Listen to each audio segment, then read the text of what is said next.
From smile lines to sunken temples, saggy jowls, and sunken cheeks, Sculptra can be used to treat a wide variety of conditions and concerns. Just how many areas of the face can you treat with Sculptra? I'm going to show you all the areas of the face you can treat with Sculptra versus places you should not use Sculptra to.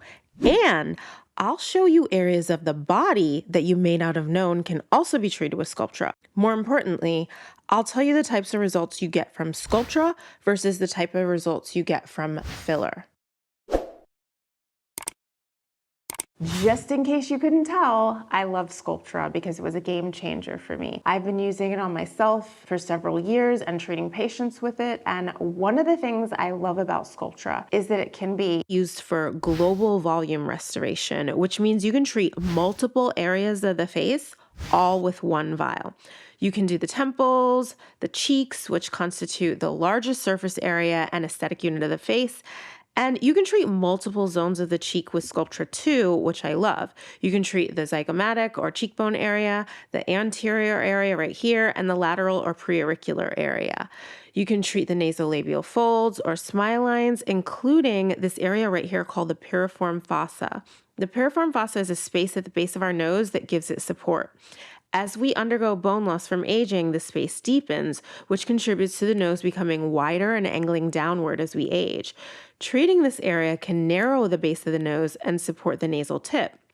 You can also treat the chin area and the marionette lines and the jawline.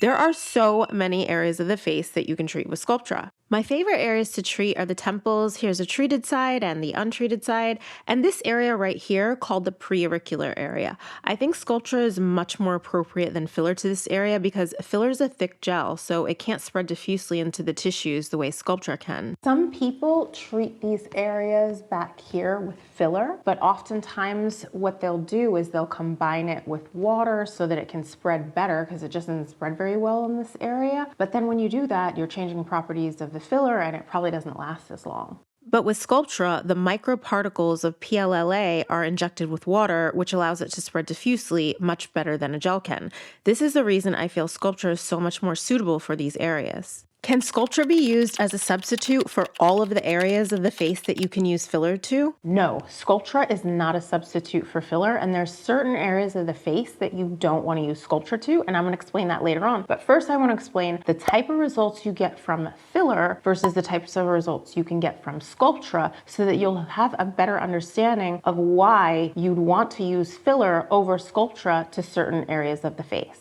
A common question that I get is, can you use Sculptra instead of filler to your chin and jawline? Yes, you can treat the chin and jawline with Sculptra, but more for the purposes of rejuvenation. If your desire is definition and projection, as in to project a chin more forward, let's say your chin sits back like this and it's small, or your jawline lacks definition, filler is better because it gives more structure because it's a thick gel. And you would want to use a filler that's more robust when it comes to the chin and jawline enhancements because you're mimicking bone. Also, for liquid rhinoplasties, you're using filler to sculpt and reshape the nose. You're mimicking bone. Sculptra can't give you this type of structure. So the reason Sculptra wouldn't be good for an enhancement to these areas is because it stimulates your skin to produce its own collagen, which is why it feels exactly like your skin. Remember my video on Sculptra versus filler?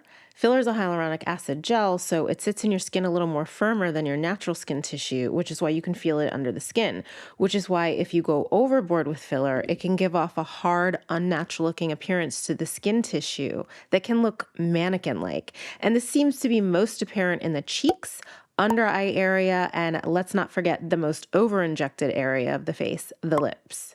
So Sculptra is appropriate for the chin and jawline if you want to rejuvenate. Our jawlines get less defined as we age because we lose bone, fat pads, and collagen to this area. We did 3 vials of Sculptra to this patient, and you can see his jawline looks much smoother and more taut. It actually helped pick up his jowls. He had no filler done here, just Sculptra. So you can see Sculptra is great for rejuvenation. as opposed to a chin and jawline enhancement, which is more genetic and not necessarily from aging. This patient received a chin and jawline enhancement with filler, and you can see that the filler gave structure to his chin and jawline.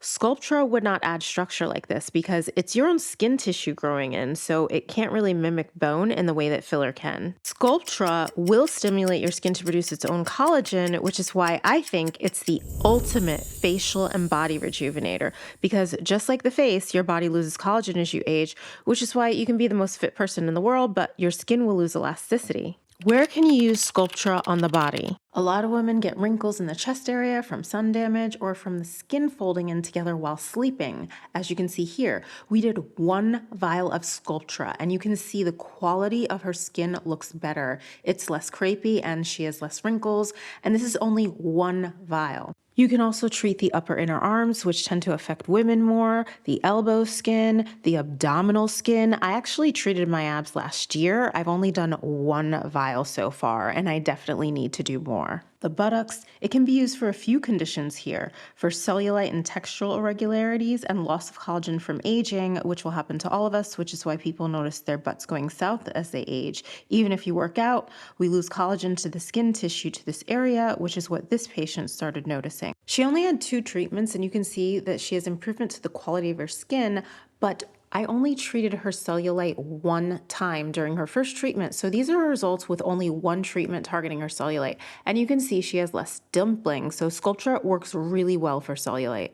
Another use of Sculptra is to build volume to this area, which is what this patient wanted to do. Genetically, she has a flat appearing shape to her buttocks, and this is only after 2 treatment sessions. We're actually awaiting her results from the 3rd session, but I have to really stress, it takes a lot of vials to build volume in the buttocks, as they're a large surface area. So it can't compete with the amount of volume you could get from a BBL. But the thing with a BBL is you have to take fat from somewhere. What if you don't have fat to take from anywhere? Then what do you do unless you want to get butt implants? You can also use Sculptra for saggy skin around the knees that happen with volume loss from aging. Where should Sculptra not be used on the face? The 2 main areas that you want to avoid Sculptra to on the face are the under eye area and the lips. The lips should be treated with a hyaluronic acid filler. If you have questions about how Sculptra works, what it's made of, its advantages over filler, how long it lasts, make sure you check out my Sculptra playlist on this channel. And don't forget to watch these next to learn more about the magic of Sculptra.